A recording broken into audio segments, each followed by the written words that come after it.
जय हिंद दोस्तों, वेलकम है आपको ज्वाइन आर्मी यूट्यूब चैनल पे। दोस्तों, जैसा कि आप सबको पता है, आर्मी के लिए सबसे बेस्ट प्लेटफॉर्म राइजिंग हो रहे हैं ज्वाइन आर्मी चैनल, जो काफ़ी डेडिकेटेड वे में आर्मी की सारे ट्रेडों की भर्ती के लिए नोटिफिकेशन और उसके रिलेटेड जितने भी प्रैक्टिस सेट PIQ ये सारे चीज़ें को एक कॉम्बाइंड एक यहाँ पे आपको हब मिलेंगे, जिसमें आपको सारी चीज़ें मिलेंगे प्रैक्टिस को रिलेटेड भी।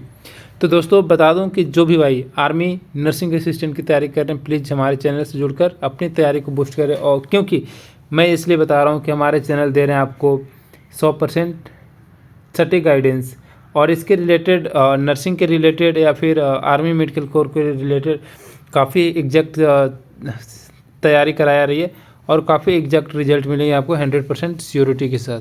अगर हमारे साथ जुड़कर आप 6 महीने या फिर 3 महीने तक अगर रेगुलर जुड़ते हो तो आपको मिलेंगे 100% श्योरिटी के साथ रिजल्ट। लेकिन हमारे चैनल को सारे वीडियो को अपलोडेड जो वीडियो हैं उनको आपको रीड करना पड़ेगा, अच्छे से देखने पड़ेंगे, ताकि आपको एक भी डाउट ना हो और सारे डाउट को क्लियर हो जाए। तो इसके पहले मैं बता दूं कि हमारे चैनल के जो आज की सेट है ये काफ़ी इजी सेट है, यानी कि 2020 के जो पहले सेट आते थे उनका बता सकते हैं कि डिफ़िकल्टी लेवल 60% होगा। 60% डिफ़िकल्टी लेवल कौन सी थी? ये जो 2020 से पहले जो एग्ज़ाम हुआ करती थी उनका। लेकिन अभी क्या हो गया, अभी डिफ़िकल्टी लेवल जो है वो 70% के अराउंड देखने को मिलते हैं। ठीक है, तो ये हो गया। तो आज की इस वीडियो काफ़ी बेसिक क्वेश्चन है, यानी कि बता सकते हैं कि 60% डिफ़िकल्टी लेवल के साथ है। तो आप सबको जो भाई अभी 45 से नीचे करता है, यानी 45 क्वेश्चन से नीचे करते हैं, जिन भाइयों को 90% से नीचे, यानी कि 50 में 45 क्वेश्चन भी अगर सही नहीं करते हैं तो उनका थोड़ा सा विशेष ध्यान देना पड़ेगा उनके पेपर पे। लेकिन बाकी चीज़ें हम लोग अंत में भी बात करेंगे। लेकिन पहले सेट को स्टार्ट करने से पहले मैं बता दूं, हमारे चैनल से जुड़कर अपनी तैयारी को श्योरिटी बनाएं। और चलते हैं आज के सेक्शन में। आज के सेक्शन में फर्स्ट क्वेश्चन है जो कि बायो का है कि कोशिका का पावर हाउस क्या है। आप सबको पता होगा क्योंकि मैंने काफ़ी बार दोहराई है, और जिन भाइयों हमारे चैनल से पहले जुड़कर तैयारी कर रहे हैं उनको पता होगा कि कोशिका का पावर हाउस जो है वो माइटोकॉन्ड्रिया को कहते हैं। ओके, तो माइटोकॉन्ड्रिया से रिलेटेड क्वेश्चन है कि ATP is also known as, ATP को और किस नाम से जाना जाता है? ATP को बोलते हैं एनर्जी करेंसी ऑफ सेल, यानी कि कोशिका का ऊर्जा मुद्रा। ओके, एनर्जी करेंसी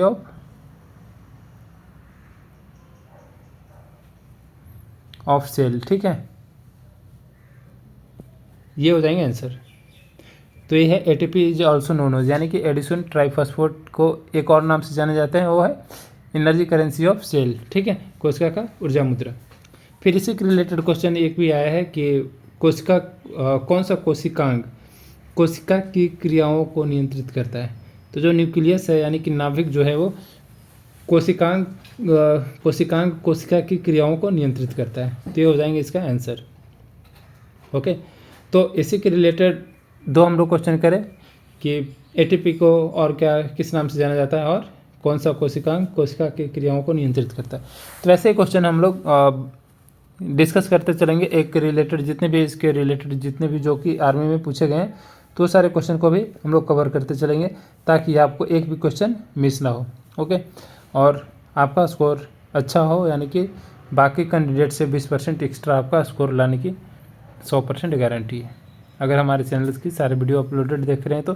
क्योंकि हमारे चैनल पे एक क्वेश्चन के रिलेटेड हम लोग 2 क्वेश्चन करते हैं जो कि आर्मी के एग्ज़ाम में पूछे जा चुके हैं।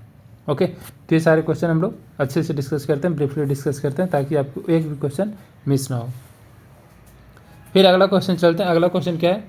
रक्त किस प्रकार का ऊतक है? तो सबको पता होगा कि रक्त जो है वो कनेक्टिव टिश्यू है, यानी कि उसको हिंदी में क्या बोलते हैं? संयोजी ऊतक। ओके, ये हो जाएंगे आंसर। तो रक्त के बारे में अगर बोले तो रक्त में पूछा जाता है कि रक्त में प्लाज्मा का जो परसेंटेज होता है वो कितनी है? तो रक्त में प्लाज्मा का परसेंटेज होता है 55%। ओके, और जो 45% होते हैं वो सेल होते हैं।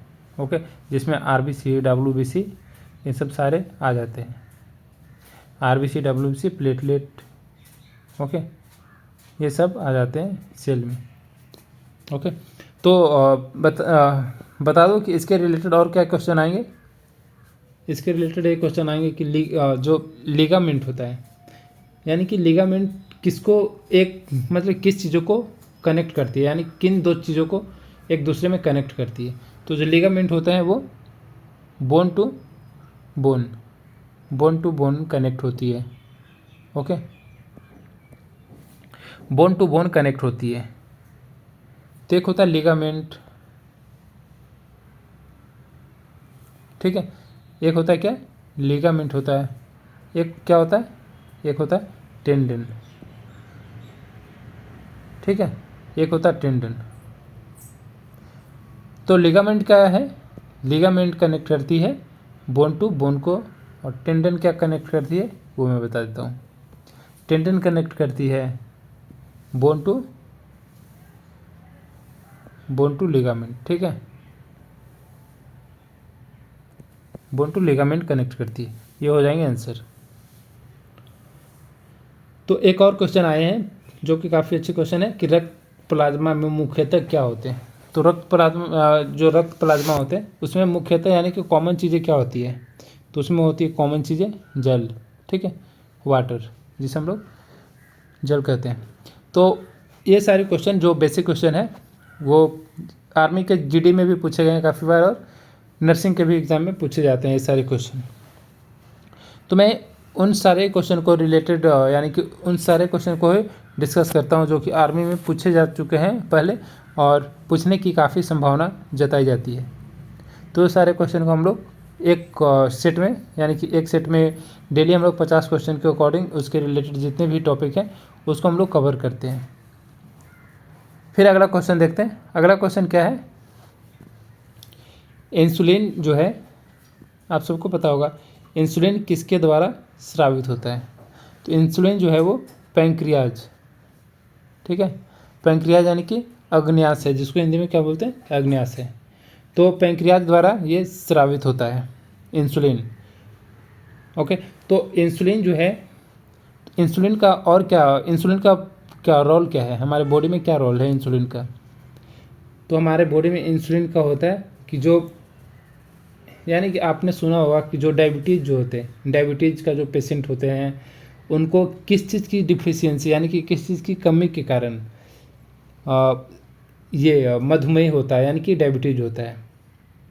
तो क्वेश्चन डायरेक्टली ये भी पूछ सकते हैं कि जो डायबिटीज़ का जो पेशेंट है, यानी कि जो मधुमेह का जो पेशेंट है, उनमें किस चीज़ की कमी के कारण ये डायबिटीज़ होता है।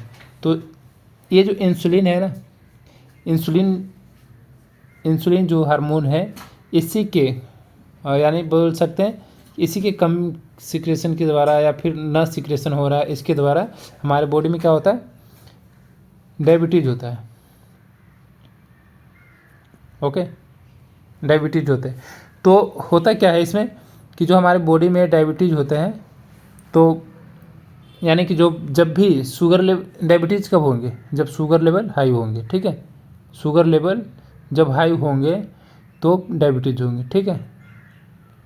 तो शुगर लेवल होता क्या है कि शुगर लेवल जब भी हाई होते हैं तो हमारे पैंक्रियाज से यानी कि अग्न्याशय से एक सेल होता है जहाँ से इंसुलिन नामक एक हार्मोन सीक्रेट होते हैं, ठीक है।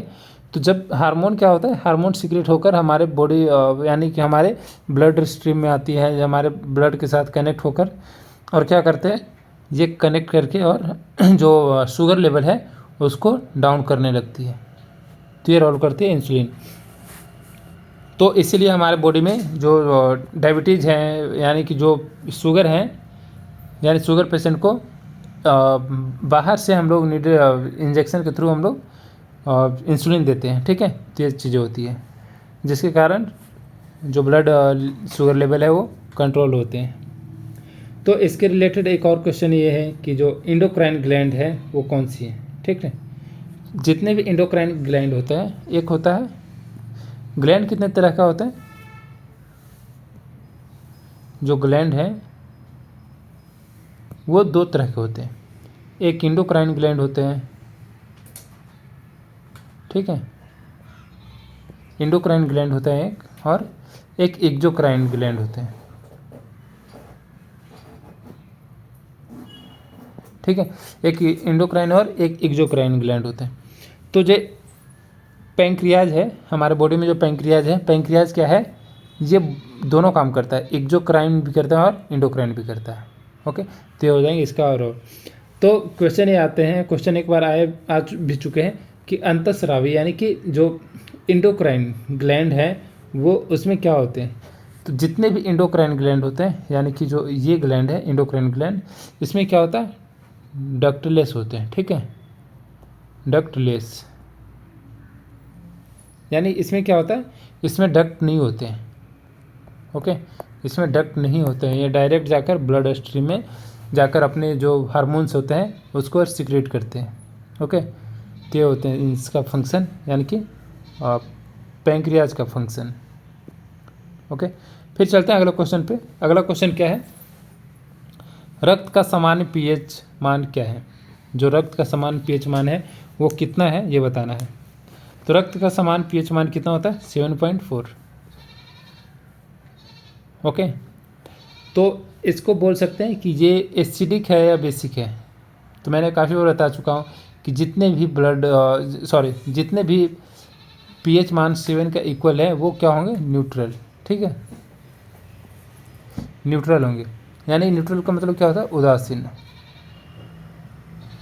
लेकिन जितने भी ये जो 7 से नीचे होंगे, ठीक है, जितने जो भी वैल्यू है या जो भी रक्त हो या फिर या कोई भी चीज़ हो, फ्रूट हो, पानी हो या फिर जो भी है, जिसका पीएच मान 7 से अधिक होगा उसको क्या बोलेंगे, उसको बोलते हैं बेसिक। क्या होते हैं, बेसिक नेचर के, यानी कि क्षारीय होते हैं। और जितने भी 7 से कम होते हैं, 7 से जितने भी कम होते हैं, जिसका 7 से कम विलियन है यानी कि पीएच है, उसका क्या होगा, वो होता है एसिडिक, ठीक है। तो मैं बता दूं कि जितने भी जो बोलते हैं कि स्ट्रॉन्ग एसिड है और स्ट्रॉन्ग बेस है, तो स्ट्रॉन्ग एसिड और स्ट्रॉन्ग बेस होने का मतलब क्या है, जितना ही जो एसिडिक यानी कि स्ट्रॉन्ग एसिड का मतलब क्या है कि वो 1 से 2 के बीच में उसका पीएच होंगे, ठीक है। स्ट्रॉन्ग बेस का मतलब क्या है, स्ट्रॉन्ग बेस का मतलब है उसका 13 से 14 इसके लगभग में इसका पीएच होंगे, तो वो क्या कहलाएंगे, स्ट्रॉन्ग बेस, ठीक है। तो ये सारी चीज़ें हैं। अगला क्वेश्चन देखते हैं कि लौह की कमी से कौन सा रोग होता है। जो लौह होते हैं यानी कि आयरन की कमी से कौन सी रोग होता है ये बताना है।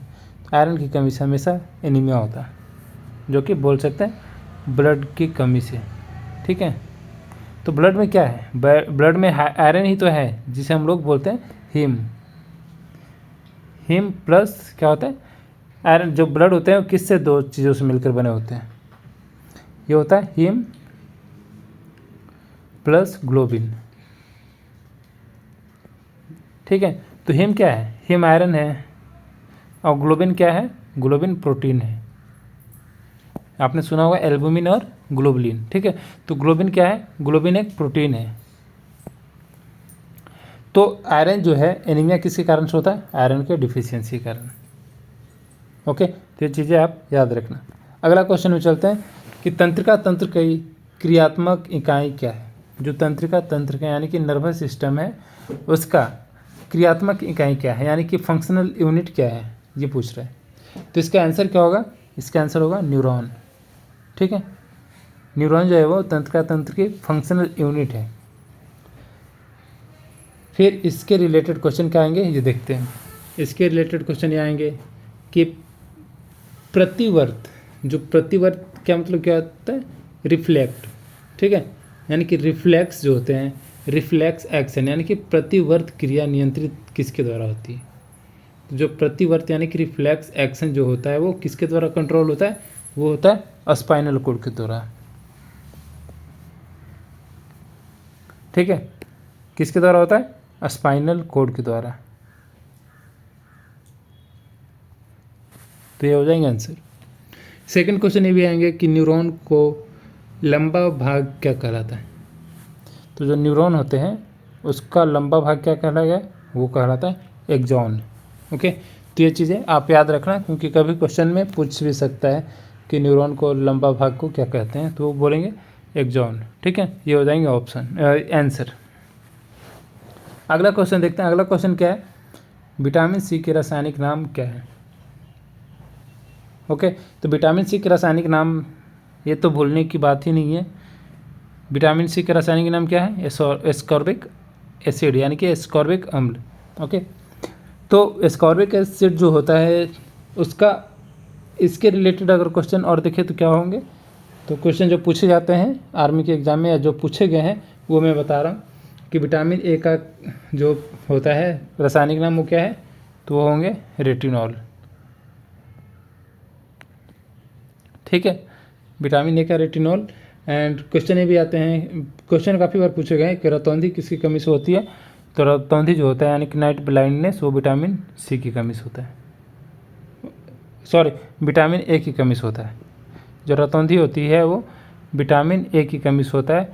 और विटामिन सी की कमी से क्या होता है? विटामिन सी की कमी से बता देता हूँ। हाँ, तो क्वेश्चन क्या था कि विटामिन सी का रासायनिक नाम क्या है? विटामिन सी का रासायनिक नाम आपने देख ही लिया है, एस्कॉर्बिक एसिड। विटामिन सी की कमी से क्या होता है? ये होता है अस्कर्बी। ठीक है, ये हो जाएंगे आंसर। सेकंड क्वेश्चन ये आएंगे कि विटामिन सी जो होता है, यानी कि क्वेश्चन ये भी आ सकता है कि घाव जो होते हैं यानी कि वुंड होते हैं। ठीक है, वुंड मतलब क्या होता है? घाव। तो जो घाव होते हैं, घाव को भरने के लिए कौन से विटामिन सहायक होता है, यानी कौन से विटामिन हेल्प करते हैं? तो विटामिन कौन सा है? वो विटामिन हो जाएंगे विटामिन सी। ठीक है, विटामिन सी जो है वो घाव को भरने में काफ़ी ही मददगार होती है, यानी काफ़ी हेल्प करती है। ये हो जाएंगे आंसर। सेकंड क्वेश्चन, इसके अगला क्वेश्चन देखते हैं। अगला क्वेश्चन क्या है? मानव शरीर की सबसे बड़ी हड्डी कौन सी है? ठीक है, बड़ी हड्डी जो है वो कौन सी है? तो वो हो जाएंगे फीमर। ठीक है, ये हो जाएंगे आंसर।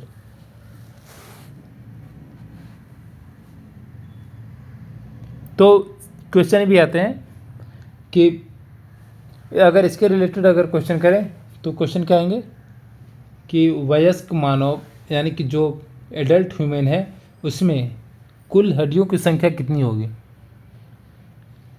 तो कितनी हो जाएगा? 206। परसों के मैंने जो सेट में पूछा था, जो परसों की जो सेट थी आर्मी नर्सिंग असिस्टेंट का, उसमें मैंने क्वेश्चन किया था कि जो, यानी कि ये मैं पूछा क्या? Adult human. ठीक है, एडल्ट ह्यूमन का है।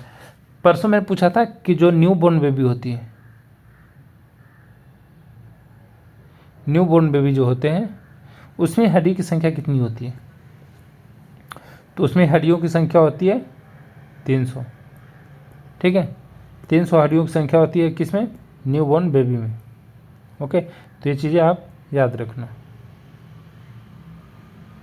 ओके, फिर अगले क्वेश्चन पे आते हैं। अगला क्वेश्चन क्या है? सार्वत्रिक दाता कौन सा रक्त समूह है? जो सार्वत्रिक जो है यानी कि सार्वत्रिक यानी कि यूनिवर्सल डोनर। ठीक है, इसका आंसर क्या होगा कि जो which blood group is a universal donor, यानी कि जो कि सबको डोनेट करता है। यूनिवर्सल डोनर का मतलब क्या है? जो सबको डोनेट करता है, तो ये बताना है। तो मैंने काफ़ी बार बताया हूँ कि जो ग्रुप ओ है यानी कि ब्लड ग्रुप जो ओ है वो सार्वत्रिक डोनर है, यानी कि यूनिवर्सल डोनर। ठीक है,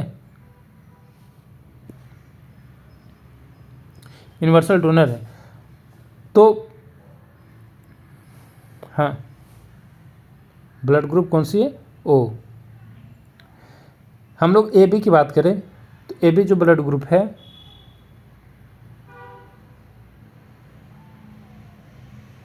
ठीक है, तो ए बी जो ब्लड ग्रुप है वो क्या है? वो कहलाएंगे यूनिवर्सल एक्सेप्टर। ठीक है,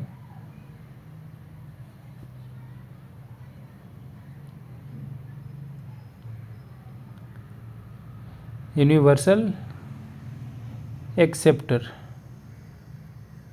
यानी ए बी क्या करेगा, ए बी सारे ब्लड ग्रुप से, किसी भी ब्लड ग्रुप से वो ब्लड ले लेगा, ठीक है।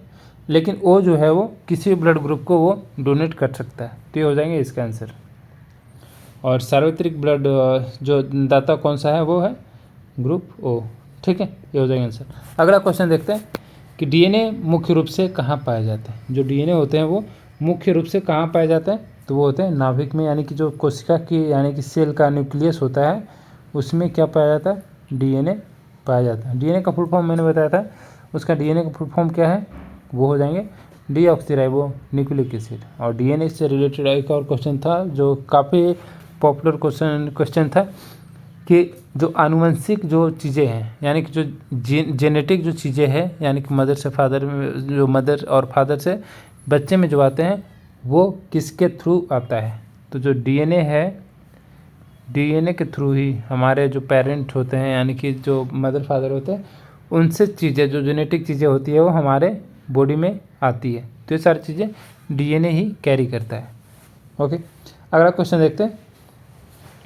अगला क्वेश्चन क्या है, प्रकाश संश्लेषण के दौरान कौन सी गैस उपयोग की जाती है। तो जब भी प्रकाश संश्लेषण होती है तो कौन सा जो गैस होती है वो उपयोग की जाती है, वो होंगे कार्बन डाइऑक्साइड। ओके, ये हो जाएंगे आंसर। तो अगर कार्बन डाइऑक्साइड से देखें तो काफ़ी सारे क्वेश्चन बन सकते हैं। तो क्वेश्चन क्या होंगे कि जब भी हम लोग कहीं अग्निशामक यंत्र के रूप में प्रयोग जो करते हैं वो गैस, वो कौन सा है, वो है कार्बन डाइऑक्साइड। क्यों, क्योंकि जब भी हम लोग किसी चीज़ जो जलती है उसके जलने के लिए हम लोग को आवश्यकता होती है ऑक्सीजन, ठीक है। लेकिन जहाँ पे ऑक्सीजन लेकर वो जल रही है तो हम लोग CO2 जब इस पर डालेंगे तो क्या होगा, वो आग जो होता है वो बुझ जाता है, फिर से जलने की उसको कैपेबिलिटी नहीं होती। जहाँ पे CO2 होगा, कार्बन डाइऑक्साइड होगा, तो वहाँ पे चीज़ें यानी कि O2 जो है वो जल नहीं सकता है, यानी कि कोई चीज़ जलने में हेल्प नहीं कर सकता है। तो ये हो जाएंगे आंसर। अगला क्वेश्चन देखते हैं।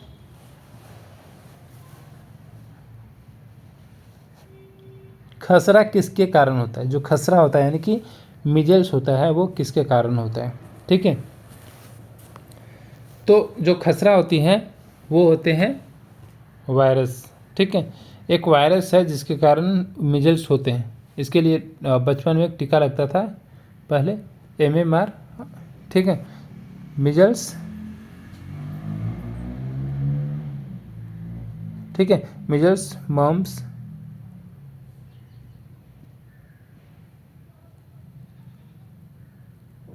मम्स एंड रूबेला, ठीक है। तो जो MMR वैक्सीन था वो क्या चीज़ों को, 3 चीज़ों को बचाता था, मिजल्स से भी बचाता था, मम्स से भी बचाता था और रूबेला से भी बचाता था। तो ये चीज़ें था। फिर इसी के रिलेटेड अगर क्वेश्चन क्या देख सकते हैं कि क्वेश्चन क्या आएंगे इसके रिलेटेड, जो काफ़ी अच्छी क्वेश्चन है, यानी कि काफ़ी क्वेश्चन पूछे जाते हैं कि जो हेपेटाइटिस बी होते हैं, हेपेटाइटिस बी के वैक्सीन जो आते हैं वो कैसे प्रोटेक्ट होते हैं।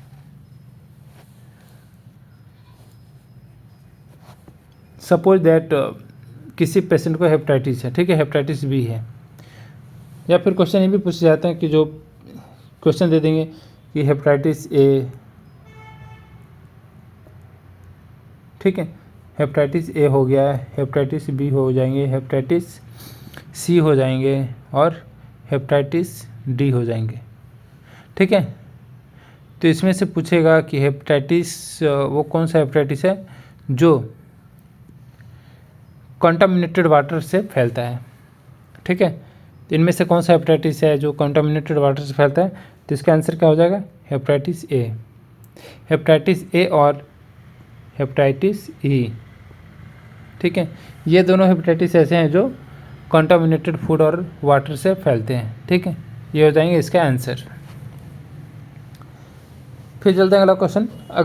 अगला क्वेश्चन क्या है कि प्लेटलेट किसमें सहायता करते हैं। जो प्लेटलेट होते हैं हमारी बॉडी में, अभी जस्ट मैंने बताया कि हमारे ब्लड जो होते हैं उसमें क्या क्या होते हैं, प्लाज्मा कितना होता है, 55%, और सेल्स कितना होगा 45%। तो इसमें जो भी सेल्स है तो इसी में आते हैं WBC, RBC, प्लेटलेट, ये सारे चीज़ें आते हैं इसी से। ओके, तो हो जाएंगे ये आंसर हो जाएंगे कि जो प्लेटलेट किस में सहायक होता है। हाँ, तो क्वेश्चन क्या आएगा कि प्लेटलेट की हम लोग बात कर रहे थे, प्लेटलेट किस में सहायक होते हैं। तो प्लेटलेट किस में सहायक होगा, वो होगा रक्त का थक्का जमने में रोकता है।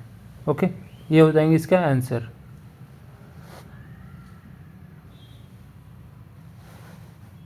अगला क्वेश्चन देखते हैं कि गुर्दा यानी कि किडनी, ठीक है, किडनी किस कार्य में सहायता करता है। किडनी क्या करता है, किडनी का वर्क क्या है, काम क्या है। किडनी हमारे जो बॉडी में जो ब्लड होता है उसको क्या करता है, फिल्टर करता है। ठीक है, हमारी बॉडी में जितने ब्लड हैं उसको क्या करता है, ये फिल्टर करके और दूसरे जगह पे स्टोर कर देता है। तो ये हो जाएंगे इसका आंसर। लेकिन जो भी हम लोग मशीनें फ़िल्टर करते हैं तो चीज़ें हम लोग जो क्या करता है, हम लोग किसी को डायलिसिस, हीमोडायलिसिस सुना होगा आपने, हीमोडायलिसिस।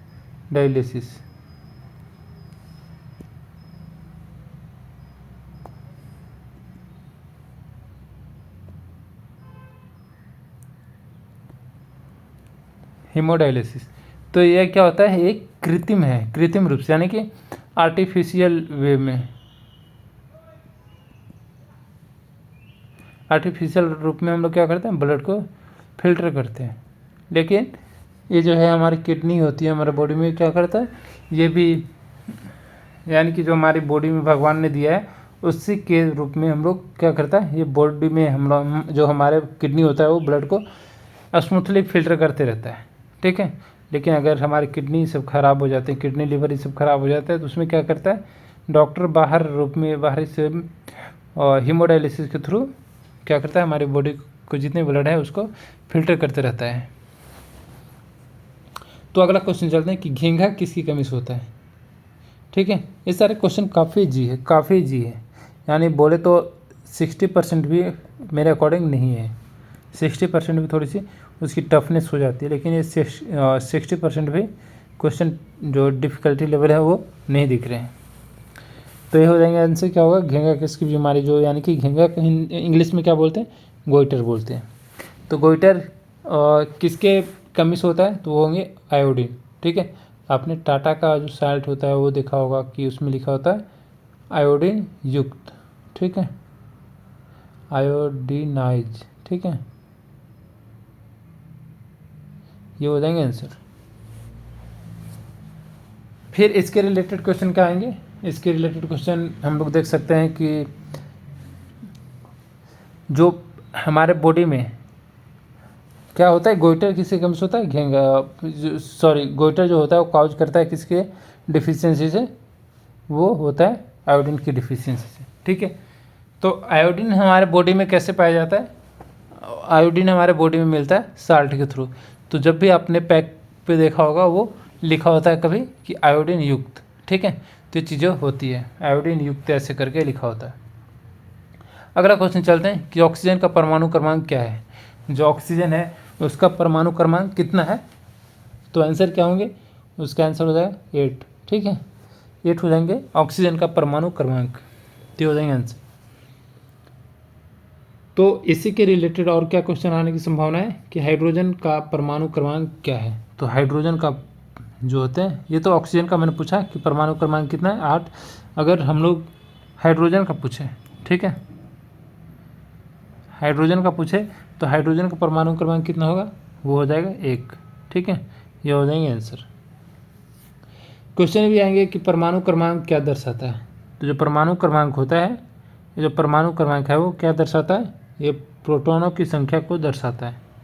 तो जिस किसी को पता नहीं हो कि हमारे प्रोटॉन जो होते हैं उसकी कितना क्या है, तो आप परमाणु संख्या से भी लिख सकते हो। परमाणु संख्या जितने होंगे उतना ही उस जो तत्व है या फिर जो भी बोल सकते हैं, उसका उतना ये होगा।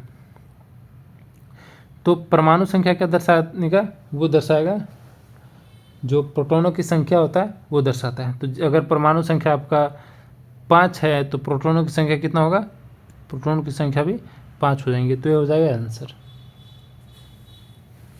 फिर अगला क्वेश्चन देखते हैं। अगला क्वेश्चन क्या है, NaCl को रासायनिक रूप से क्या कहा जाता है। जो NaCl है उसको रासायनिक रूप से क्या कहा जाता है, तो उसको कहा जाता है लवण, ठीक है, यानी कि सॉल्ट, ठीक है, ये हो जाएंगे आंसर। तो अगर देखें कि जो NaCl का रासायनिक रूप से क्या कहा जाता है, वो हो जाएंगे सॉल्ट। तो अगर इसी के रिलेटेड अगर क्वेश्चन देखें तो क्या बनेंगे, क्वेश्चन क्या बन सकते हैं कि जो KCl किसका उदाहरण है। जो KCl है, KCl क्या होता है, पोटेशियम क्लोराइड, ठीक है,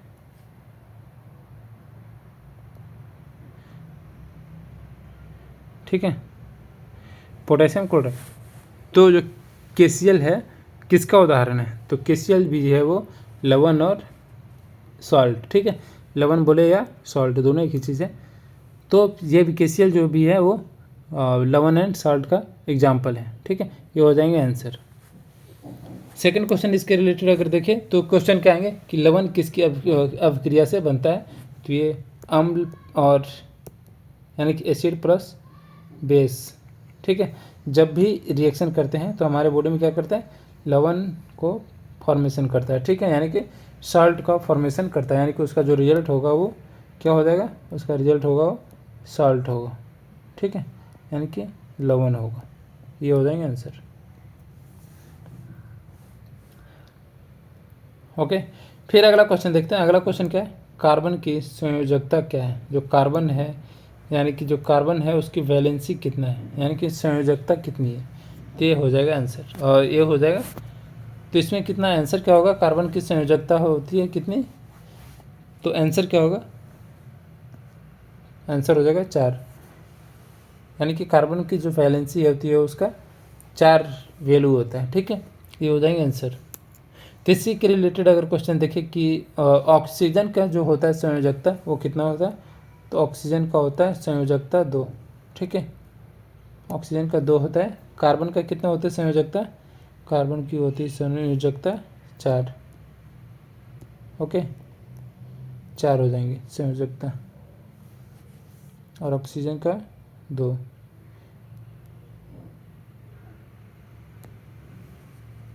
अगला क्वेश्चन देखते हैं। अगला क्वेश्चन क्या है, H2SO4 को क्या कहा जाता है। H2SO4 को क्या कहा जाए, वो है सल्फ्यूरिक अम्ल, सल्फ्यूरिक एसिड यानी कि सल्फ्यूरिक अम्ल, ठीक है, ये हो जाएंगे आंसर इसका। तो इसी के रिलेटेड क्वेश्चन क्या आने की संभावना है, क्वेश्चन ये आएंगे कि HNO3, ठीक है, HNO3 क्या कहलाता है, तो HNO3 कहलाएगा क्या, वो कहलाएगा नाइट्रिक एसिड,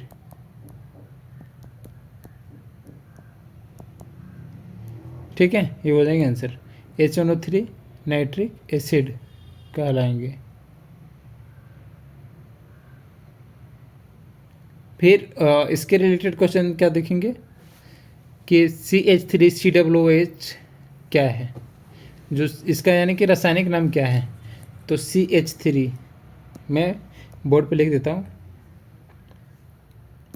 क्या है CH3COOH, ये क्या है, तो ये है एसिटिक एसिड,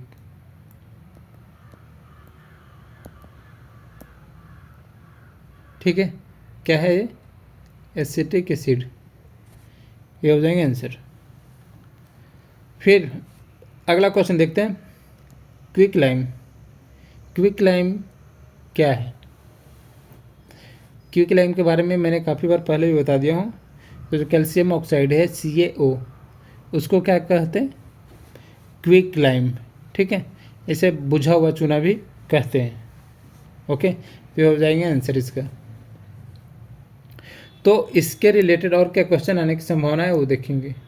क्वेश्चन क्या आ सकते हैं कि वायुमंडल में ऑक्सीजन की प्रतिशत कितनी है, ठीक है। तो वायुमंडल में ऑक्सीजन की यानी सॉरी क्विक लाइम, पहले हम लोग जान लेंगे क्विक लाइम। जो क्विक लाइम होता है उसको क्या बोलते हैं? Calcium oxide. ठीक है, तो ये हो जाएंगे आंसर। तो कैल्शियम ऑक्साइड से को और किस नाम से जाना जाता है? उसको बोलते हैं बुझा हुआ चूना। ठीक है, तो ये हो जाएंगे आंसर। और इसको हम लोग क्या बोलते हैं? चूना पत्थर भी रासायनिक रूप से बोल सकते हैं, लेकिन इसके जब चूना पत्थर का रासायनिक रूप से क्या बोलेंगे, उसका यानी फॉर्मूला क्या होगा? तो हो जाएगा CaCO3। ये क्या है? चूना पत्थर।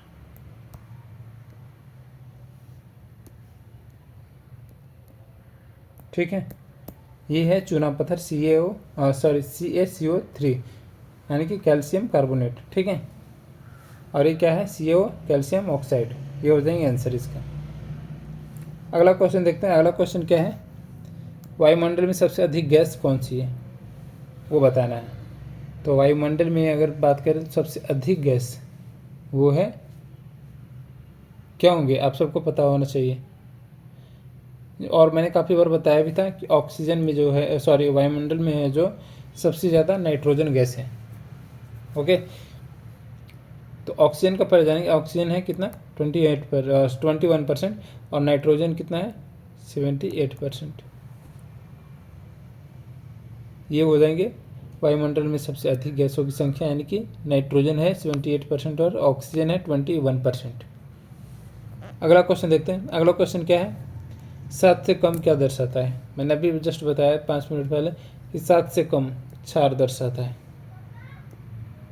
अगला क्वेश्चन देखते हैं कि जंग रासायनिक रूप से क्या है? जो जंग होते हैं यानी कि रस्ट होते हैं, वो रासायनिक रूप से क्या है? तो उसका आंसर क्या होगा? उसका आंसर होगा आयरन ऑक्साइड। ठीक है, इसमें कभी कभी फेरस ऑक्साइड भी पूछ देता है। ओके, तो हो जाएंगे इसका आंसर। तो इसी के रिलेटेड और क्या क्वेश्चन लेकिन हाँ, अगर ये देखो कि जो आयरन ऑक्साइड है, अगर जल आयोजित आयरन ऑक्साइड दे तो आप फर्स्ट नंबर इसको टिक करें। ठीक है, यानी कि जब भी आयरन ऑक्साइड सिर्फ हो तो आयरन ऑक्साइड में टिक करना है, लेकिन जल योजित जब आयरन ऑक्साइड है तो जल योजित आयरन ऑक्साइड को ही टच करना है। ठीक है, क्यों? क्योंकि जल योजित जो है वो जल से रिएक्शन करके ही हवा में ये जंग बनाती है, यानी कि और जो आयरन होता है उसके साथ ऑक्सीडेशन होता है, यानी कि ऑक्साइड उसका बनाता है।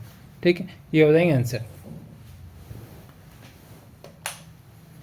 तो और इसके रिलेटेड और क्वेश्चन देख सकते हैं।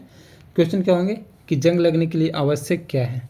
तो जंग लगने के लिए आवश्यक क्या है वो मैंने बता ही दिया, ऑक्सीजन प्लस जल। ठीक है, यानी कि हवा और जल जब हो जाएंगे किसी भी ऑक्साइड यानी सॉरी किसी भी आयरन वाली चीज़ों में, तो वो जंग लग जाएंगे, यानी कि उसका रस्टी होना तय है। फिर अगला क्वेश्चन देखते हैं। अगला क्वेश्चन क्या है? एवोगाड्रो संख्या क्या है? एवोगाड्रो संख्या के बारे में काफ़ी मैंने बताया हूँ कि एवोगाड्रो संख्या जो है वो क्या है। तो एवोगाड्रो संख्या क्या होगा? आंसर क्या होगा इसका? आंसर हो जाएगा 6.022 इंटू 10⁻23। ये हो जाएंगे आंसर। फिर उसके बाद अगर इसके रिलेटेड अगर क्वेश्चन देखें तो क्या क्वेश्चन आएंगे कि एक मोल में कितने पार्टिकल्स होते हैं? ठीक है, एक मोल कंटेन्स, ठीक है, तो एक मोल कितना क्या कंटेन करता है? वो हो जाएंगे 6.022 इंटू 10⁻23। ठीक है, ये भी कंसिडर हम लोग कर सकते हैं कि एक मोल यानी कि एवोगाड्रो संख्या। ठीक है, क्योंकि एवोगाड्रो संख्या भी तो इतना ही है ना, तो हम लोग इस चीज़ को कंसिडर कर सकते हैं।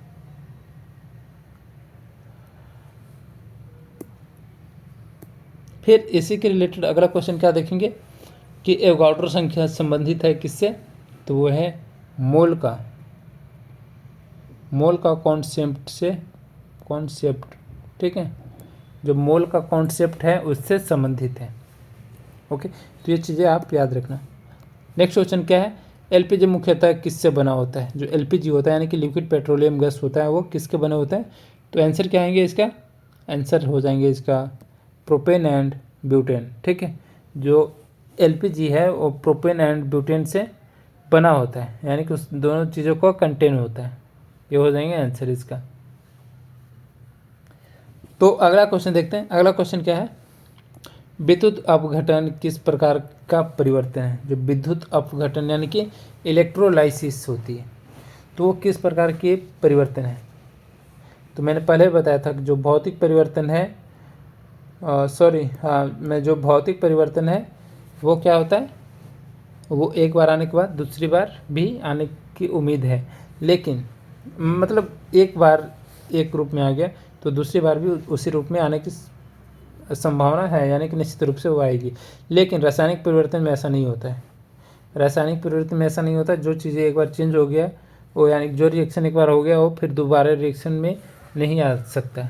जैसे कि दही का जमना, ठीक है, जो दही का जमना है वो रासायनिक परिवर्तन है। तो इसमें क्या होता है, रासायनिक परिवर्तन में, रासायनिक परिवर्तन एक बार से दूसरी बार मतलब एक रूप से फिर से पुनः उसी रूप में नहीं आती है, लेकिन भौतिक परिवर्तन फिर से एक रूप में दूसरे रूप में फिर से पुनः से आ जाएगा, यानी कि मोमबत्ती का जलना हो जाएगा भौतिक परिवर्तन एंड जो कागज़ का जलना हो जाएगा रासायनिक परिवर्तन। तो इसमें पूछ रहा है कि विद्युत अपघटन किस प्रकार का परिवर्तन है, तो आंसर क्या हो जाएगा इसका, इसका आंसर हो जाएगा रासायनिक परिवर्तन।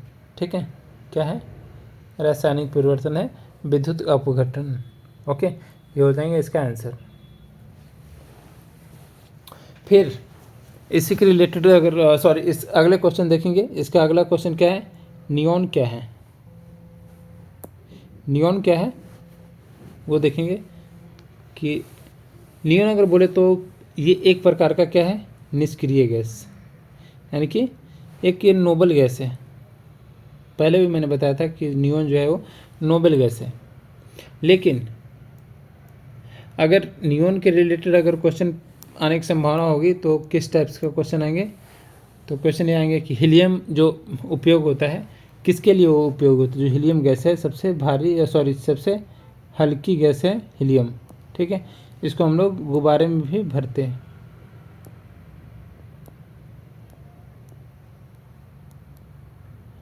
जो हीलियम गैस है वो क्या होता है, सबसे हल्की गैस है और उसको गुब्बारे में भी भरा जाता है ताकि वो एक उड़ने के लिए लायक हो।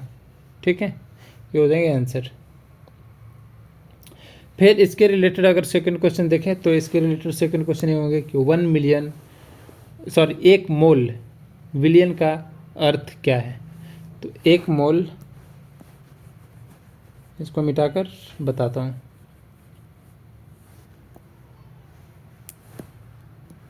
एक मोल, ठीक है, 1 मोल सॉल्यूशन, 1 मोल सॉल्यूशन जो होता है उसके बिलियन का, यानी कि विलियन का अर्थ क्या है। तो 1 मोल सॉल्यूशन विलियन का अर्थ है 1 मोल इन 1 लीटर। ठीक है, ये हो जाएंगे इसका आंसर। अगला क्वेश्चन देखते हैं। अगला क्वेश्चन क्या है, मोलरता किस में व्यक्त की जाती है। जो मोलैरिटी है वो किस में व्यक्त की जाती है, तो ये बताना है। तो हमेशा मोलैरिटी जो है यानी कि मोलरता जो है वो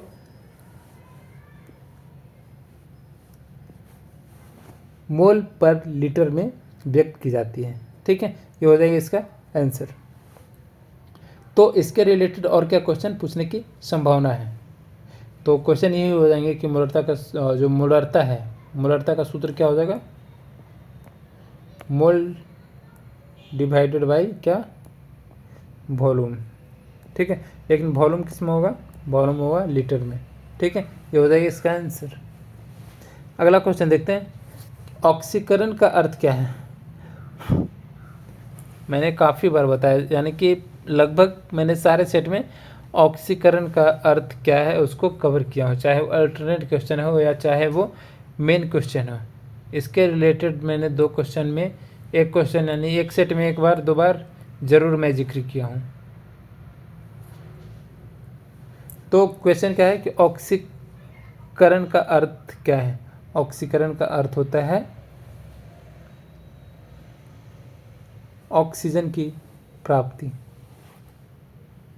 ठीक है, गेन ऑफ ऑक्सीजन। ओके, ये हो जाएंगे इसके आंसर। तो इसके रिलेटेड क्वेश्चन क्या आएंगे वो देखना है। इसके रिलेटेड क्वेश्चन ये आएंगे कि अपचयन यानी कि रिडक्शन का अर्थ क्या है। सॉरी,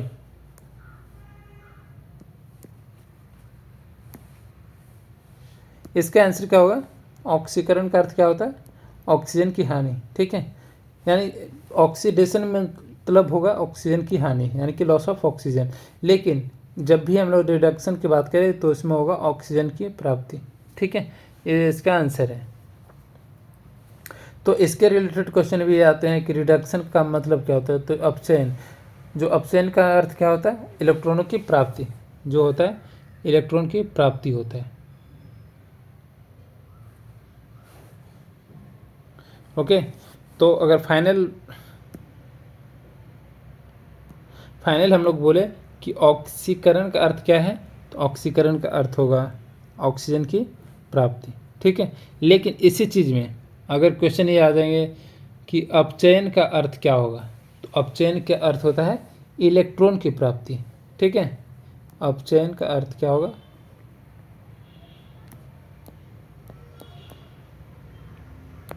अपचयन का अर्थ होगा क्या, इलेक्ट्रॉन का प्राप्ति।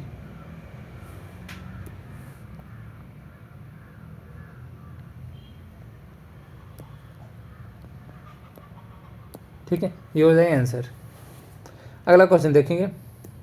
अगला क्वेश्चन क्या है, HCl किसका उदाहरण है। जो HCl है वो किसका उदाहरण है, मैंने अभी जस्ट बताया था, वो चीज़ें इसमें मिल जाएंगी कि HCl जो है वो एग्जाम्पल है प्रबल अम्ल यानी कि स्ट्रॉन्ग एसिड। और मैंने स्ट्रॉन्ग एसिड का बताया भी था कि स्ट्रॉन्ग एसिड कौन सा एसिड होंगे, जिनका pH वैल्यू, ठीक है, pH वैल्यू 1 से 2 के बीच में आएंगे, वो क्या होंगे, स्ट्रॉन्ग एसिड होंगे। तो दोस्तों मैं बता दूं कि इसके रिलेटेड अगर क्वेश्चन देखें तो क्वेश्चन ये आएंगे कि H2SO4 कैसा एसिड है। तो H2SO4 जो है वो प्रबल यानी कि स्ट्रॉन्ग एसिड है, ठीक है, स्ट्रॉन्ग एसिड है कौन, H2SO4। क्वेश्चन ये भी आते हैं कि NH4OH, ठीक है, क्या है क्वेश्चन, NH4OH, ठीक है, NH4OH, ठीक है, ये जो है वो क्या है, तो जो NH4OH है वो वीक बेस है,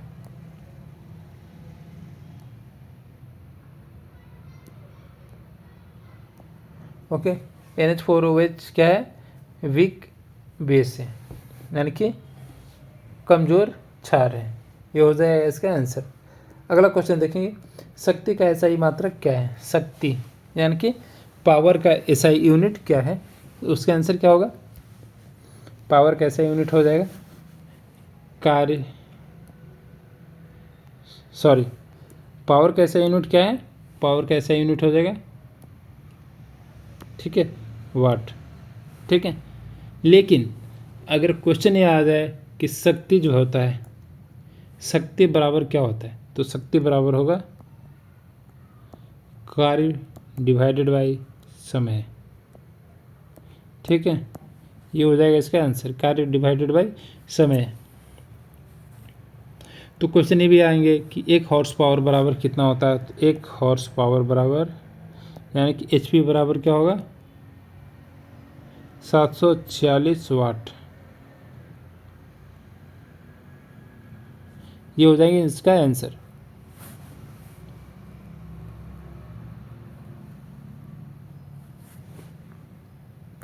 ठीक है, 746 वाट। वाट का स्पेलिंग क्या है? WATT। ठीक है, अगला क्वेश्चन देखते हैं। अगला क्वेश्चन क्या है? पृथ्वी पर गुरुत्व त्वरण लगभग कितना होता है? जो गुरुत्व त्वरण होता है यानी कि ग्रेविटी, ठीक है, जो गुरुत्व त्वरण होता है यानी कि acceleration due to gravity on earth is approximately how. ठीक है, यानी कि पृथ्वी पर गुरुत्व त्वरण लगभग कितना होता है? तो वो होता है 9.8 मीटर पर सेकेंड स्क्वायर। ठीक है, ये हो जाएंगे इसका आंसर 9.8 मीटर पर सेकेंड स्क्वायर। तो इसके रिलेटेड क्वेश्चन क्या आएंगे?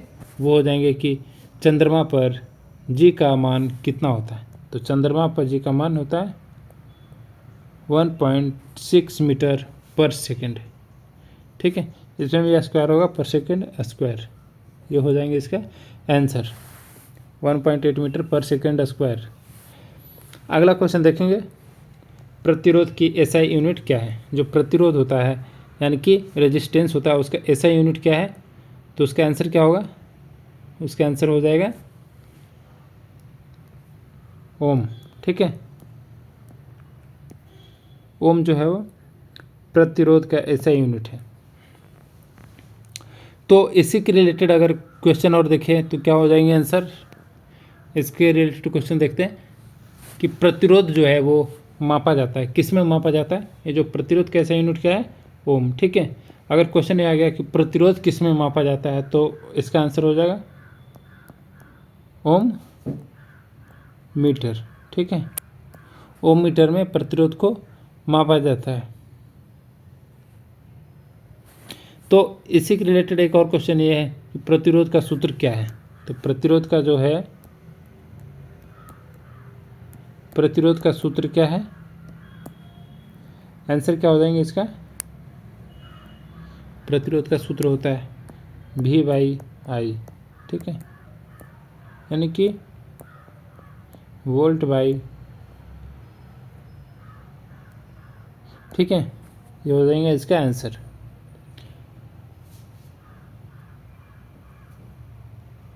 अगला क्वेश्चन देखते हैं। अगला क्वेश्चन क्या है? बैटरी में ऊर्जा किस रूप में संचित होती है? जो बैटरी होती है तो उसमें जो एनर्जी होती है किस रूप में यानी कि किस फॉर्म में संचित होती है, यानी कि वो स्टोर होते हैं। तो उसका आंसर क्या होगा? उसका आंसर होगा रासायनिक ऊर्जा में।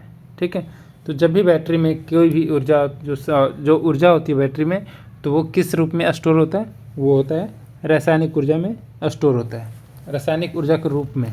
ठीक है, ये हो जाएंगे आंसर। तो इसी के रिलेटेड अगर क्वेश्चन देखें तो क्वेश्चन क्या आ सकता है? विद्युत ऊर्जा उष्मा ऊर्जा में बदलती है, कौन बदलता है? तो बदलता है हीटर। हीटर जो है वो विद्युत उष्मा जो है को उसको ऊर्जा में बदल देती है।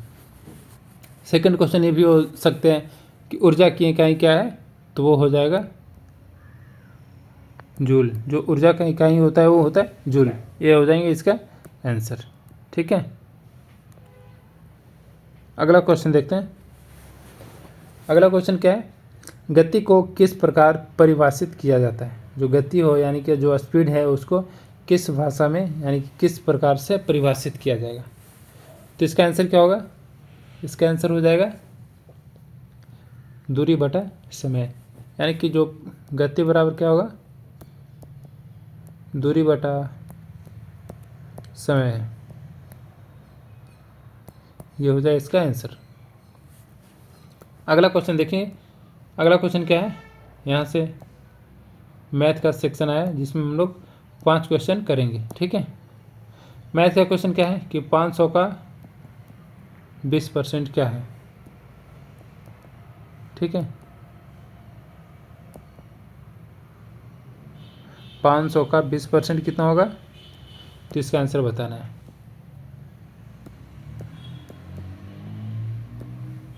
500 का 20% ऐसे हम लोग 00 से 00 काट सकते हैं, 20×5 100, यानी कि 500 का 20% बराबर ठीक है, ये हो जाएंगे इसका आंसर। अगला क्वेश्चन देखेंगे। मैथ में तो अल्टरनेट क्वेश्चन कर नहीं सकते, लेकिन जितने भी सेक्शन से मैं पढ़ा रहा हूँ बता रहा हूँ वो सेक्शन को आप सेल्फ स्टडी करें और जो प्रैक्टिस सेट होंगे उसका आप प्रैक्टिस सेट करें, नहीं तो फिर आपसे मिलकर फिर से हमारे कल की जो सेट आएंगे उसके साथ आप सेल्फ स्टडी कर सकते हैं और प्रैक्टिस कर सकते हैं। सेकंड क्वेश्चन क्या है, 45 एंड 75 का HCF क्या होगा। तो इसका आपको आंसर बताना है, जो कि मैंने प्रत्येक सेट में मैथ का एक क्वेश्चन मैं होमवर्क के रूप में देता हूं, जो कि आपके लिए काफ़ी ही बेनिफिशियल हो सकता है, जो भी भाई आर्मी नर्सिंग असिस्टेंट की तैयारी कर रहे हैं, क्योंकि मैं ऐसे क्वेश्चन देता हूं जो काफ़ी बेसिक है और काफ़ी रीडिंग में नहीं आती है। लोग मतलब बता सकते हैं कि ऐसे क्वेश्चन आप सॉल्यूशन करो, ताकि आपको जो सेट होंगे, यानी कि जो न्यू आने वाले एग्ज़ाम होंगे उसमें आपको काफ़ी इजी हो सके। फिर चलते हैं, इसके क्वेश्चन को स्किप करेंगे और आप हमारे कमेंट बॉक्स में मेंशन कर सकते हैं कि इसका आंसर क्या होगा। 15, 20, 25, 30, ठीक है, ये सारे में हम आपको कमेंट करना है किसी एक ऑप्शन को, ठीक है। फिर चलते हैं अगला क्वेश्चन पे। अगला क्वेश्चन क्या है, रूट अंडर 2 to 5 का वैल्यू क्या होगा। तो आप ऐसे भी ये जो क्वेश्चन है, ऑप्शन है, इसको अप्लाई करके आप देख सकते हो। अगर नहीं पता है, अगर याद नहीं है, तो आप बाई ऑप्शन आप बना सकते हो। जैसे बाई ऑप्शन आप अगर थोड़ी बहुत आइडिया लेकर आप बाई ऑप्शन अगर पुट करेंगे तो इसका आंसर आ जाएगा, ठीक है। तो इसका आंसर क्या होगा, 5, 7, 1, ठीक है। फिर तो ऐसे ही अगर आप कॉपी कर बाई ऑप्शन चलते हैं तो आप इसको अच्छे से आप जान पाएंगे। लेकिन ये क्वेश्चन क्या है, क्वेश्चन है रूट अंडर 2 to 5 का वैल्यू क्या है।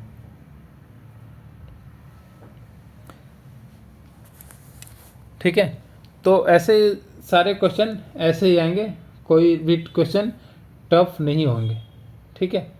तो आप इसको अगर जैसे 15 × 15 करेंगे तो ये कितना आ जाएगा, 2 to 5, ठीक है। तो आप यानी बोल सकते हो कि रूट अंडर 2 to 5 बराबर क्या हो जाएगा, ये इसका आंसर हो जाएगा, ठीक है।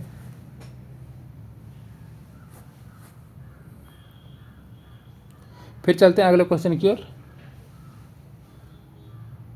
अगला क्वेश्चन क्या है, लेकिन हाँ इसको थोड़ा सा मैं मिटा देता हूँ, ठीक है। इसका आंसर क्या है, 2 to 5, यानी कि 15 × 15 आप अप्लाई करेंगे तो 2 to 5 इसका आंसर आ जाएंगे, ठीक है। ये हो जाएगा आपका आंसर। फिर चलते हैं अगले क्वेश्चन पे। अगला क्वेश्चन क्या है, यदि 5 व्यक्ति 12 दिन में कार्य पूरा करते हैं, ठीक है। यदि 5 व्यक्ति 12 दिन में कार्य पूरा करते हैं तो 10 व्यक्ति उसी कार्य को कितने दिन में करेंगे, ठीक है। तो इसका आंसर क्या होगा, इसका ऑप्शन आप देख लो क्या क्या है ऑप्शन। तो इसका आंसर क्या होगा, आप सबको पता होना चाहिए कि इसका आंसर होगा 6 दिन। कैसे, वो मैं बताता हूँ। तो मैंने पिछले वीडियो में बताया था कि 5 व्यक्ति, ठीक है, 12 दिन में कार्य को पूरा कर लेते हैं, ठीक है। तो ये कितना होगा, ठीक है। तो कितना होगा, 12 × 5 = 60, ठीक है। तो क्या होगा, 10 व्यक्ति उसी कार्य को कितने दिन में पूरा करेंगे, ठीक है।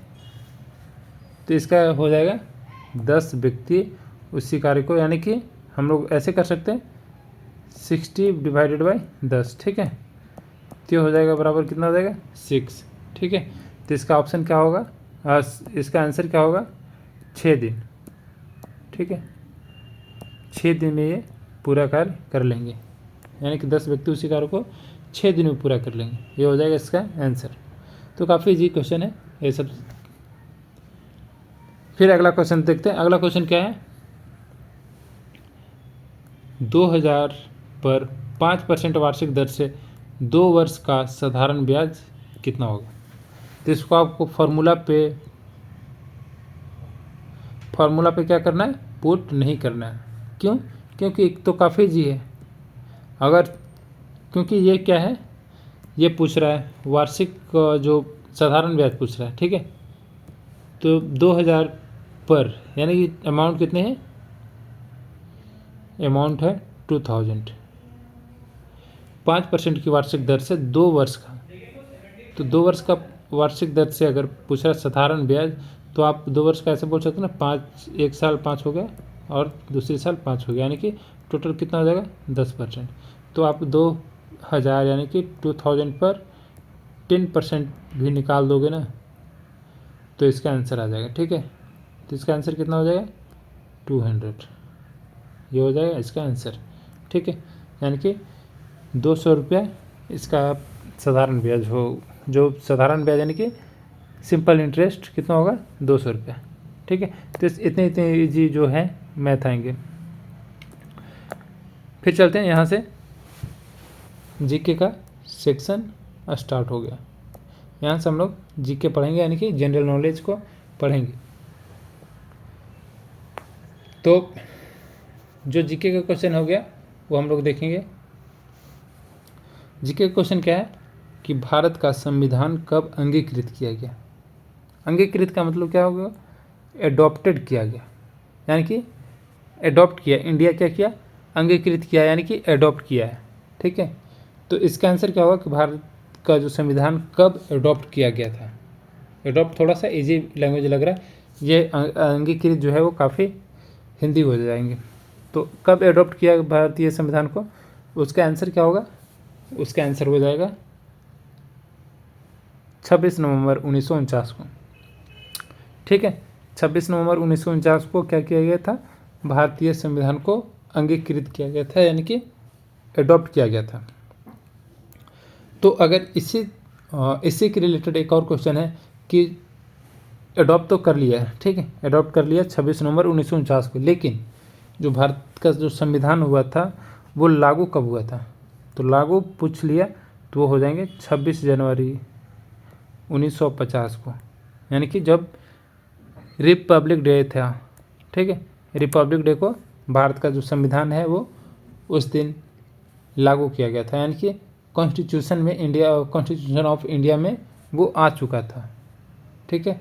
तो हो जाएंगे इसका आंसर। सेकंड क्वेश्चन क्या हो जाएंगे, सेकंड क्वेश्चन क्या है कि असम की राजधानी कहाँ है। असम की राजधानी दिसपुर, ठीक है, ओके। तो ये हो जाएंगे इसका आंसर। फिर इसी के रिलेटेड अगर क्वेश्चन देखें तो क्या आ सकते हैं कि असम प्रसिद्ध किस लिए है। तो जो असम है वो चाय के लिए प्रसिद्ध है, ठीक है। फिर क्वेश्चन ये भी आ जाएंगे कि काजीरंगा राष्ट्रीय उद्यान जो है वो कहाँ पे है, तो वो असम में है, ठीक है, असम में, ठीक है। कहाँ पे है वो, काजीरंगा नेशनल पार्क,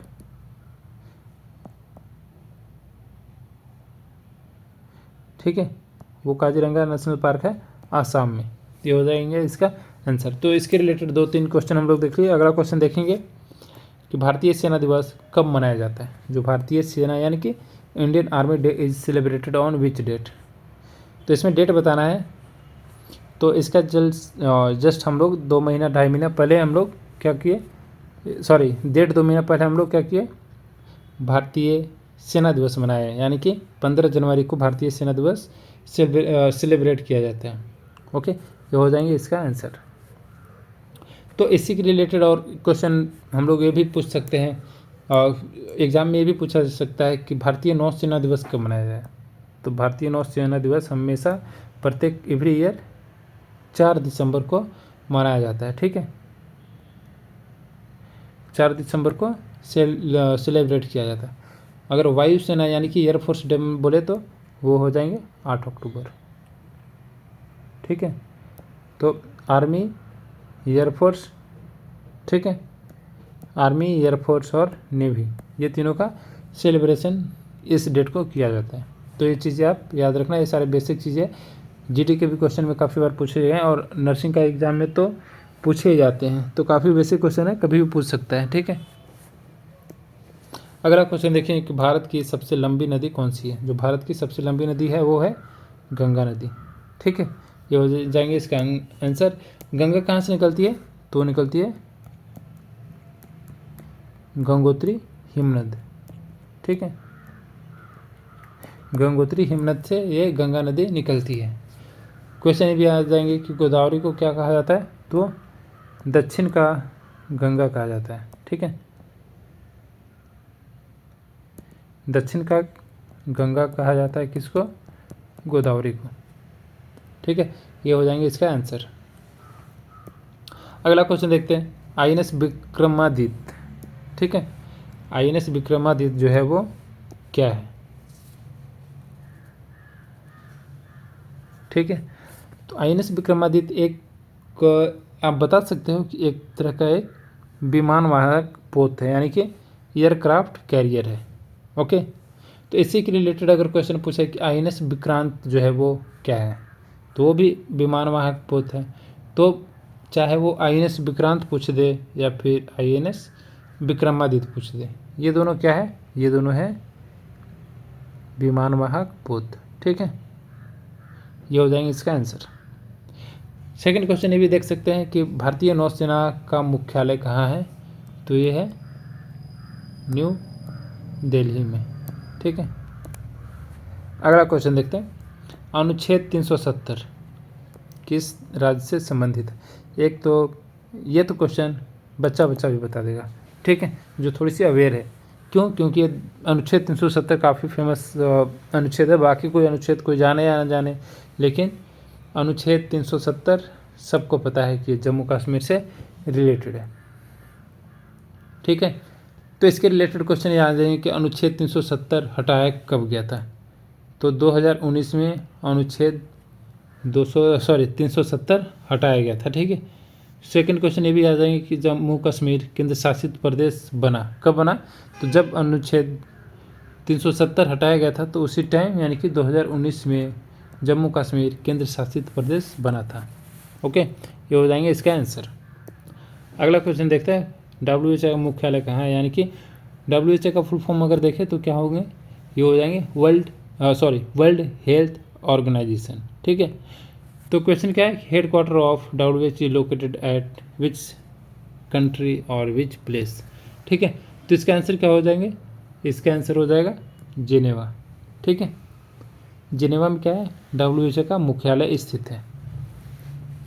तो इसी के रिलेटेड अगर क्वेश्चन देखें तो क्या क्वेश्चन आ सकते हैं कि WHO का पूर्ण रूप क्या है, तो उसका पूर्ण रूप क्या है, वर्ल्ड हेल्थ ऑर्गेनाइजेशन, मैंने पहले काफ़ी बार बताया। और WHO जो है वो उसकी स्थापना कब हुआ था, तो इसका स्थापना हुआ था यानी कि हमारे भारत जो आज़ाद हुई थी उसके 1 साल बाद, यानी कि WHO की स्थापना 1948 में, यानी कि 1948 में इसका एस्टेब्लिश हुई थी। अगला क्वेश्चन देखते हैं। अगला क्वेश्चन क्या है, कारगिल युद्ध किस वर्ष लड़ा गया, ये तो कोई नहीं भूल पाएगा। ये सब क्वेश्चन भूलने लायक है ही नहीं, और बताते हैं कि काफ़ी इजी क्वेश्चन आते हैं। तो और काफ़ी बार पूछे भी गए हैं, 2020 के पहले जो जितने भी एग्ज़ाम हुए थे सारे में काफ़ी इजी क्वेश्चन पूछे गए। लेकिन जब से अग्निवीर आई तब से थोड़ी सी इसका लेवल थोड़ी सी अपग्रेड कर दिया गया, यानी कि डिफ़िकल्टी लेवल जो है वो 60% से 70% ऑलमोस्ट कर दिया गया, ताकि कंपटीशन जो है वो काफ़ी हार्ड रहे, ठीक है। और होना भी चाहिए, क्योंकि काफ़ी लोग आर्मी नर्सिंग असिस्टेंट की ओर भागे आ रहे हैं, क्योंकि ये परमानेंट भर्ती है। आप अगर एक बार भर्ती हो गए तो आपको अग्निवीर स्कीम जो होती है उसके अंडर में नहीं आ पाएंगे आप, यानी कि आप परमानेंट ही रहेंगे सेना में। तो क्वेश्चन क्या था कि कारगिल युद्ध जो कब लड़ा गया था, वो है 1999 में। और इसके रिलेटेड अगर क्वेश्चन देखें तो क्वेश्चन होंगे कि कारगिल युद्ध किन के बीच लड़ा गया था, तो है अपना प्यारा इंडिया एंड पाकिस्तान, ठीक है। पाकिस्तान ठीक है, पाकिस्तान को काफ़ी बुरी तरह हानि हुई थी, यानी कि हार हुई थी, और इंडिया एक विजय के साथ जीत गया था। तो क्वेश्चन फिर इसके रिलेटेड एक क्वेश्चन ये भी आएंगे कि ऑपरेशन विजय से संबंधित है। तो ऑपरेशन जो विजय है वो कारगिल युद्ध में ही यानी कि ऑर्गेनाइज किया गया था, यानी कि ये जो रिलेटेड है, ठीक, ऑपरेशन विजय। तो इसी के रिलेटेड अगर क्वेश्चन ये भी आएंगे कि और किस वर्ष हुई थी भारत पाकिस्तान युद्ध, तो ये हुए था 1965 में, ठीक है, 1965 में भी भारत पाकिस्तान हुआ था, ठीक है। अगला क्वेश्चन देखते हैं। अगला क्वेश्चन क्या है, भारत की मुद्रा का प्रतीक क्या है। तो भारत की मुद्रा का प्रतीक ये है, यानी कि र करके और इसमें एक लाइनिंग किया गया है जो कि भारत का मुद्रा का प्रतीक है, ठीक है। ये हो जाएंगे इसका आंसर। अगला क्वेश्चन देखेंगे। अगला क्वेश्चन क्या है कि सौरमंडल का सबसे बड़ा ग्रह, मैंने कल परसों की सेट में बताया था कि बृहस्पति जो है वो सौरमंडल का सबसे बड़ा ग्रह है, और इसके रिलेटेड अगर क्वेश्चन आए कि सौरमंडल का सबसे छोटा ग्रह है तो वह है बुध, ठीक है। बुध जो है वो सौरमंडल का सबसे छोटा ग्रह है और बृहस्पति सबसे बड़ा ग्रह है। क्वेश्चन भी आ सकते हैं कि पृथ्वी को क्या कहा जाता है। तो पृथ्वी को बोला जाता है ब्लू प्लैनेट, ठीक है। ब्लू प्लैनेट यानी कि पृथ्वी को कहा जाता है नीला ग्रह, और मंगल ग्रह को लाल ग्रह कहा जाता है, ठीक है। तो ये सारी चीज़ें थी, काफ़ी इजी सेट था, तो हम लोग कंप्लीट किए हैं आज के 50 क्वेश्चन, और काफ़ी इजी सेट है। तो आई होप सबको अच्छा लगा होगा, और स्कोर अगर बता दें अपना तो हमें काफ़ी अच्छी लगेंगे, क्योंकि किसी का स्कोर तो 45 से डाउन नहीं जाना चाहिए। जिसकी डाउन चली जा रही है तो प्लीज़ अपनी थोड़ा सा जो एक्यूरेसी है, आपको जो स्टेमिना है उसको थोड़ा सा बढ़ाएं, और अपना जो लेवल है उसको अपग्रेड करके 45 प्लस स्कोर करने की पावर रखें, ठीक है। तो आज के लिए इतना ही, फिर मिलते हैं आपसे कल की वीडियो में, फिर से मिलेंगे आपको एक अच्छी सेट के थ्रू और एक अच्छे नॉलेज के, पॉजिटिव नॉलेज के थ्रू, ताकि आपको नॉलेज और कॉन्फिडेंस दोनों आपका हमेशा अपग्रेड रहे, और आप भारतीय सेना में 2026 में भर्ती होकर अपने देश की सेवा का एक सुनहरा अवसर पाएँ, ठीक है। तो 2026 किसी को पास नहीं होने दूंगा अगर हमारे साथ पॉजिटिव वे में, ठीक है, पॉजिटिव वे में हमारे साथ जुड़ते हैं ज्वाइन आर्मी के साथ, तो आपको ये रिजल्ट 2026 में पॉजिटिव रहेंगे। अन्यथा बाकी फिर से आप लगे रहेंगे वैसे घिसे पीटे क्वेश्चन के साथ, क्योंकि हमारे जो क्वेश्चन है, हमारे प्रॉमिस क्वेश्चन ये होते हैं, और प्रॉमिस जो मैं ये बता रहा हूँ, प्रॉमिस जो दे रहा हूँ कि 100% सिलेक्शन ज़रूर होंगे अगर हमारे सारे सेक्शन और हमारे सारे जो वीडियो को अगर वॉच करते हैं। क्योंकि हमारे सेक्शन जो होते हैं सारे, जैसे आज के जो सेक्शन हुए 50 क्वेश्चन का, ये जो सारे 50 क्वेश्चन का है सेक्शन, यानी कि जो सेट है वो सारे PIQ क्वेश्चन पे बेस है। तो सेना में जितने भी एग्ज़ाम होती हैं वो सारे PIQ क्वेश्चन को मोस्ट प्रायोरिटी रखकर सेना एग्ज़ाम कराती है, ताकि अगर आप थोड़ी बहुत प्रैक्टिस भी कर चुके हैं प्रीवियस ईयर क्वेश्चन को और उसके रिगार्डिंग मॉडल पेपर प्रैक्टिस किए हैं, तो आपकी सिलेक्शन ज़रूर होगी। बस इतना ही, फिर मिलते हैं कल की वीडियो में। जय हिंद, जय भारत।